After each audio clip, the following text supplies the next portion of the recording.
public money. Pagka ganon, there's something terribly wrong.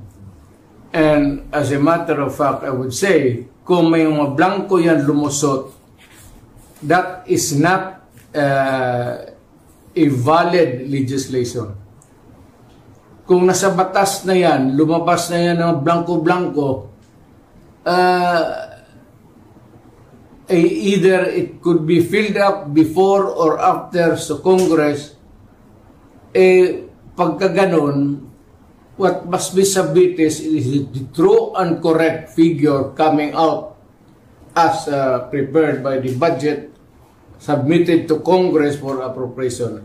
Pagkaputol-putol yan o may kulang, that is not a valid budget for implementation as law.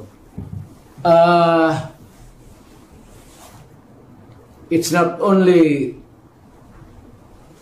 inaccurate, but I think the budget is in totality invalid. Hindi ka pwede mag-blanco-blanco dyan sa pera ng tao. Ano ka man? It's people's money. Maglagay ka ng mga mga provisions, but without the true and correct items or money that would be appropriated by Congress, by the people owning the money. So everything must be explained clear, patent, without doubt na itong pera na ito para ito sa ganito. Itong para na ito para sa eskwelahan, ito para sa agriculture. But you do not leave any item there vacant. Itong pera na ito blanco to be filled up later on. That is not allowed by law. And that budget is already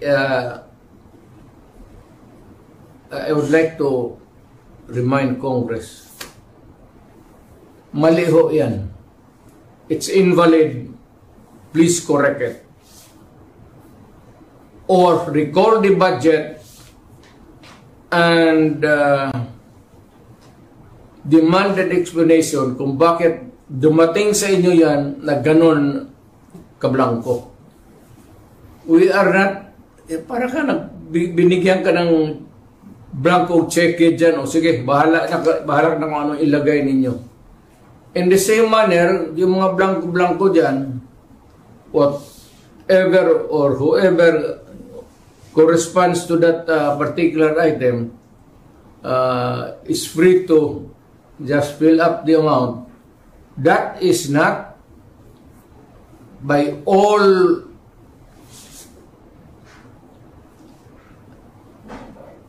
commandments of the law, that cannot be valid, invalid, unenforceable, and kung na-implement na, it must be corrected and the money returned if already spent or corrected. And kung sino man ang ano niyan, they have to give us the explanation. Otherwise, sabihin ko sa mga Pilipino, huwag na kayo magbayad ng buwis ninyo. Ganun lang naman, pinagsasaya nito mga kumang na to, puro check-in na blanco, then they try to pass it as a law, and they are free to choose now the amount which they want to place. Hindi natin alam kung ano ang reserba nila, kung anong gusto na ilagay, sobra doon sa pera natin. It could be that the money is in the hands of the government now, or future appropriations, or reserva ba ito. If it does not clear anything, then that is invalid and not correct. Thank you, sir. I'd like to get also your thoughts on this, Attorney Vic, this particular matter. Now the former president has said that this is outright invalid and unenforceable. So, what do you think on that? Oh, I fully agree with the President. Nagsalita na si Pangulong Duterte na illegal yung 2025 budget. At tama yung sinabi ni Congressman Sid na ito ay napirmahan originally December 11 and the President was supposed to sign it December 20. Pero natulak ito ng December 30 at sinasabi nga nila na pag-aaralan daw dahil sinasabi ng Malacanang na ang Administrasyong Marcos ay been very prudent in programming and budgeting. But with this revelation now of Congressman Sid na pumirma ang Bicameral Conference Committee ng blankong final committee report, ito'y magpapasinungaling doon sa sinasabi na nagsagawa ng isang complete staff work at nagsagawa ng due diligence ang tanggapan ng Pangulo. Ang i-challenge ko lang siguro, Kong Sid, baka naman kasi sabihin ng mga miyembro ng BICAM Committee, yung blankong yan, meron kaming agreement dyan na i-fill upan na lang ng kanilang technical working group or secretariat. Pwede po ba yun? Hindi yan pwede because and I think it's in the BICAM report also that they made an omnibus motion to allow the technical staff to make correction in cases of typographical, grammatical, or nasa omnibus motion, printing errors. So they are allowed to make necessary adjustments. So those are material and substantial items, yung blank items, may figures na malalaki, hindi pwede yun. That can never be classified as typographical or grammatical or printing error. Alam mo, yung nakikinig, baka hindi nyo alam yan, yung typographical, grammar or anything, that has nothing to do with what the intent of the law or Congress wants. No, you put anything there that is not the reflection of what Congress has passed or what is really the correct amount doon sa mga budget, i-jumble-jumble ninyo, that is falsification of law. Perjury yan or whatever, perjury, forgery, and it can only amount to one thing. Alam mo ano? Criminal action. You can all go to jail for that. At kung ano, ako ang binigyan ng trabaho to follow up these things and ganito ang lumabas, my God, you will all go to jail. Mabigat yan. Public document na yan. So if it's different from what was really intended by Congress or was not really true an accurate copy as passed by Congress, that is falsified or forgery. In which case, mamili ka lang, forgery, falsification, or jail. Alin dyan sa tatlo, papasok sa iyo. Mr. President, bilang dating prosecutor, magaling na abogado, dating can they argue that what they did nung blinangko, can they put up as a defense na there is a proper delegation ng kanilang duty sa kanilang secretariat o kaya sa kanilang technical working group na binigay nila na kayo na lang ang maglagay ng figure at inaprubahan na namin in principle yung mga items diyan. These are the things that cannot be delegated, especially the amounts. Hindi mo pwedeng biro-biro yan. It must be exact. Nandiyan po lang sa Congress paglabas niyan, if the amount is 1 million, it's 1 million. Hindi mo pwedeng sabihin na kayo na mag-correct dyan 1,200,000 or make the corresponding inaccuracies or sabihin mo yung anong pinag-usapan na dito after the law was passed. You cannot correct it by yourselves. It has go to the main body or to the person who was the authority to define and characterize the law. Kung ibigay mo yan dyan sa inyo, at most inyo is typographical error or maybe mistakes in spelling. But you cannot change the germane topic of the... That's not allowed by law. That's a very dangerous thing. Tinkering with itong batas natin. Because it could change, it could be serious, and it could put the trouble in the system dito sa ating separate of powers ng Supreme Court, Judiciary, and the President. Bawal yan. Talagang hindi pwede yan. Baski na and or, bantayan ninyo yan. And or, iba yan. Hindi yan pwede na you'll just look up to the sky and say, you just try to discern if it was really the intent of siguraduhin mo doon sa records, pagkinig ka kung anong pinagsasabi ng mga lawmakers doon, or what is the intent, or what is really this spoken words. Mahirap kang kayo dito sa baba. You are not, hindi naman ako minamaliit ko kayo. Dito kayo sa baba, aside from the lawmakers, do not pretend to know. And do not pretend to guess what is right and what is wrong, and what is true and what is false. Talagang accurate yan. Refer to the records, and if you cannot get it from the, kung hindi masyado klaro, then you listen to the recorded history doon sa Congress. Marami namang stenographic notes dyan eh. Hindi lang isang tao dyan. May stenographic notes ang Senate, the individual senator, and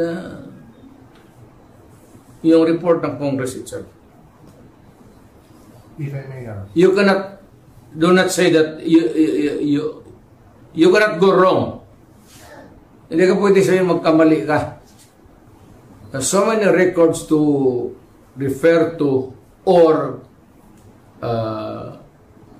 get into the what is really the accurate and true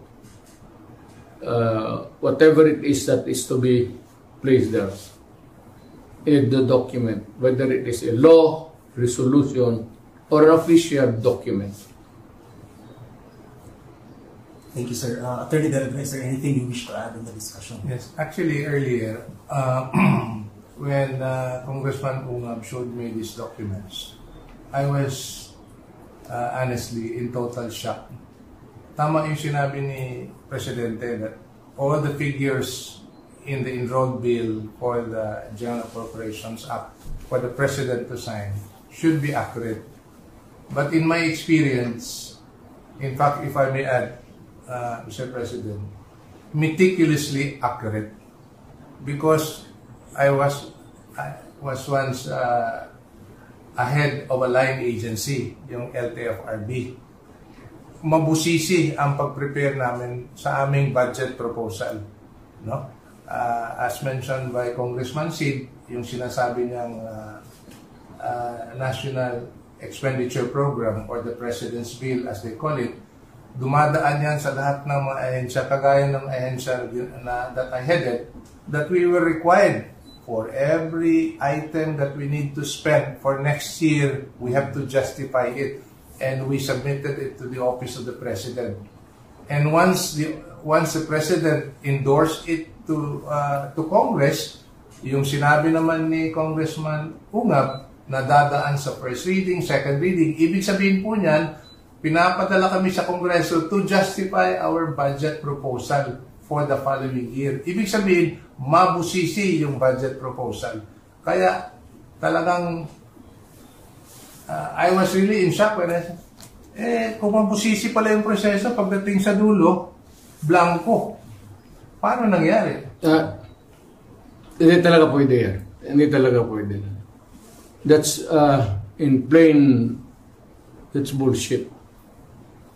Either somebody there is stupid or more stupid than the others. Huwag mong gawain yan because it carries with it a lot of legal consequences. Isa dyan yung mapriso ka. And you cannot escape the rigors of scrutiny kasi dadaan ng maraming papel. And it goes back to the proponents, kung may kopya sila, but sabi niya, puta, hindi ko ito sinabi. This is wrong because I never advocated for this kind of action. Malikot ang papel sa gobyerno. So, do not try to, for those enterprising or whatever you want, wag mong gawain niya kasi talagang kung sa opisina kita, barilin kita. Totoo. Para mo akong pinahiya. At pagtawanan ako ng mga congressman. So, mabuti yung alam ninyo. Barilan ka agad para wala ng istorya. Luko-luko may trial ba tayo ang gastos niya? Yes, Congressman Sid, would you like to actually, this is already my 15th year in Congress, no? Thanks kay Mayor at pinatakbo niya akong congressman. No? My 15th year and I have been chairman of the Committee on Appropriations from 2013 to 2016 and I was also chairman of the Committee on Appropriations in 2019. This is the first time that I saw a bicameral conference committee report na may mga blanco. Na-shock nga ako. Hindi pwede yan. Hindi pwede yan. Para ka nag-issue ng check niya ng blanco to. You are dealing with the people of the Philippines. You do not issue a blank check to anyone because that is really addressed to the government first. At ang mga taga-gobyerno ang maglagay ng ano yung sabihin? Sila na ang maglagay, ang sekretary o ang direktor? Anong kalokohan ng naisip ninyo niya?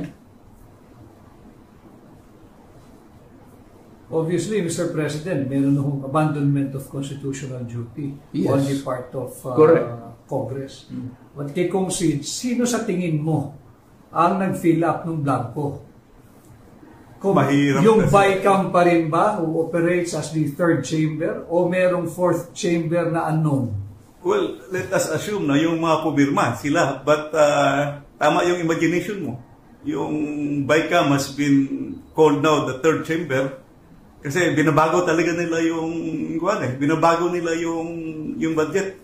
Nung araw, inabutan ko pa yun sa that was 16th Congress na kung ano yung natapos ng House Appropriations Act, GAB, at saka yung GAB na ginawa ng Senate, gagawa pa kami ng matrix. Yung House version kasi versus Senate version, then yung variance. Yun ang pag-usapan nyo kung ano yung for reconciliation. Reconciliation, may matrix. Ngayon, binabago talaga nila lahat. So, that's why we call it third chamber. Yung possible imagination na may fourth chamber na nag-fill up. Well, kung meron man, those who sign are still responsible kasi sila pumirma. Falsification yan. If it changes the meaning, if it's just a grammar, putting a correct one or in ganon, okay pa yan. And or, pero if you change put there a sentence that would change its meaning far different from the original intent of Congress or the executive order, then it changes the meaning and you are not allowed to do that because you can go to jail. At Mr. President, yung fina-flash show kanina sa screen ay yung nakuha lang ni Kong Sid na kopya marami hong nakikinig sa inyo at sumusubaybay, baka pwedeng ipakita rin ho ninyo sa kanila yung kopya pong ipinakita ninyo na pirmado ng mga miyembro ng Bicameral Conference Committee na blanco yung amount na inaprubahan at naging enrolled bill. Ito po. Yan. Yung mga blanco. Oo. And then pirmado ho nila. Blanco. Ito yung mga blanco. You cannot pass a law with blank. It has to be complete in itself. That is not allowed. Bakit mo ilagay blanco dyan? Oh, if it's a contingent amount, you place the contingent amount. Whether it falls short or sobra, then you can add. Or kunin mo kung may sobra. But you cannot speculate by placing a blank there for the amount of the appropriations or whatever it is. It's just not, it is not allowed by law. You cannot pass an incomplete appropriation or bill for that matter, whatever. It leaves an speculation. Ano pa yung tao, ano bang ibig sabihin nito? Ano bang ilagay natin dito? Then, whoever is the end user of this papel would have the, ngayon, kung bright ka, sige, ilagay na natin dito, pasobra natin ng konti. Para yung, ganun talaga yan, o kulang. O sige, sobrahan ninyo, o kulangan ninyo. Then you leave the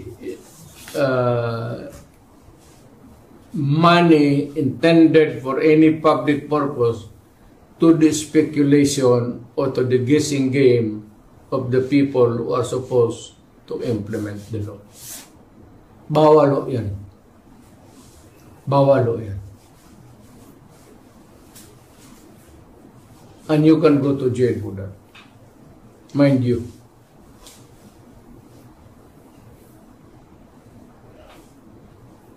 Thank you, sir. Congressman Sid, just to give especially the ordinary Filipinos better understanding on this, itong bicameral report was already signed and ratified, has been incomplete, apparently, no? Has been transmitted to the executive department. Which, hindi. Yung bicameral conference committee report, after ratification, i-reflect na yun siya sa tinatawag na enrolled bill. Yun na yung final copy. Correct. Na dadalhin sa Malacanang for signature of the President. Correct. Usually, pagdating naman sa President, marami namang economic managers, particularly DBM, will assist him review the budget. Correct. So, ang nangyari, sir, no, just for everyone's understanding, that bicameral report na blanco, we could assume... May pages na blanco. May pages na blanco. We could assume that when it reached the office of the President, may items na yun. May amount na. May amount na. Mayroon na, may amount na. Yung GAAMER, yung enrolled bill na dumating sa office of the may amount na. Correct. Which later on, he signed. The President signed. After the review. Kasi nag-request siya ng extension, di ba? Na gi-move na yung signing kasi i-review doon niya. Now, Congressman Sid, with this development now, no, we found out that the bicameral report was, there were items na blanco, but napirmahan na. What could be the implication on this particular matter, especially to the office of the President? Actually, the budget is highly questionable. Kung akong tatanungin, iakyat na yan dapat sa Supreme Court kasi napirmahan na ng Presidente. Sid, matanong kita, when would be the earliest event that could discover this kind of... Actually, Mayor President, I was studying, gumagawa ko ng paper. Yung part 1, binigay ko na kay Attorney Vic. Marami na akong binigyan. Yung mga kaibigan ko na mga advocates doon, health advocates, pinadagyan sa part 1. While I was making part 2, In fact, I have a meeting last week dapat kay Attorney, bago lang yun, a few days ago, kay Attorney Vic sa kay Peter Lavinia. Nung yun, ibas ko. Nakita ko, all of a sudden, na-remember ko yung Bicameral Conference Committee report. Kasi gaa-gaa lang tayo eh. Unconstitutional, yung education budget, talampasan ng DPWH. When I reviewed the PhilHealth budget, sabi ko, tingnan ko kayo yung Bicam report. Tingnan ko yung Bicam report because I want to know kung ano ba yung ginawa nila. Na-shock ako nung nakita ko pag open ko sa Bicam report. Naku, may mga blanco. So, isa-isa ko.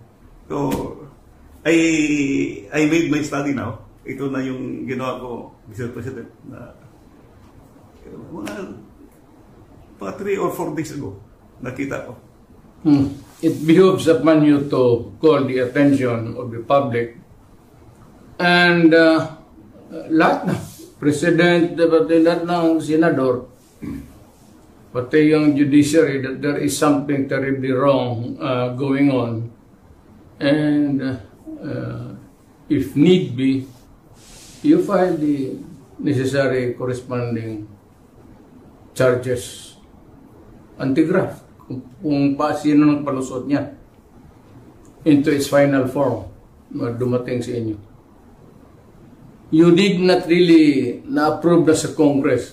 Any attempt to pass on to Congress a falsified or a thing which is not a document which is not true and correct is, as a matter of fact, at that point already a consummated crime. In fact, Mr. President, yung pinakita po ninyo kanina, itong signed na committee report, it bolstered and strengthened the position po ng Makati Business Club na itong 2025 unconstitutional budget is not only unconstitutional but hijacked. Hinijack talaga dahil totally different from the net that was submitted by the Office of the President. Ang masaklap pa, hinijack nyo na, blanco pa yung committee report sa napakaraming items. Well, that's something which has been looked into. I hope that the appropriate action can be taken by ikaw, Sid, or any other Filipino dito nakikinig sa atin ngayon. Ako sana, pero matanda na ako, matagal na ako nawala sa practice. But nandito sila, Atty. Delgra and the rest of the taga Davao, meron naman itong, marami kami ditong talagang totoong Pilipino, nagmamahal sa bayan. So, I'm sure that they would not allow these things to pass just like that. Mahirap yan. If I may, Mr. President and Congressman Ungap Harvey, ang pagkaintindi ko dito sa na-discovery mo, Congressman Sid, isang departamento lang ito, and including a provision on the unprogrammed appropriation. Yes, isang department. Mukhang hindi mo pa natapos kung baka mayroon pa mga blanco. Actually, may part 3 ako, pero highly technical eh. Pero it still affects the Integrity of the budget. May mga dinagdag eh. You can give it to the pa dito sa mga locals na ano, mga sanay sa budget, even itong mga local governments, I may be able to help you to find some people willing to work on it. Pag-aralan yan. Hindi tayo nagkulang yan. Siguro si Atty. Delgra is one hell of a Filipino, a good lawyer. Siya yung abogado ko nga eh. Pero hindi ako makulong. Pero kung makulong ako, malas talaga. Ibig sabihin. Hindi dahil sa kanila. Baka dahil kay ano. Sino ito mga ito?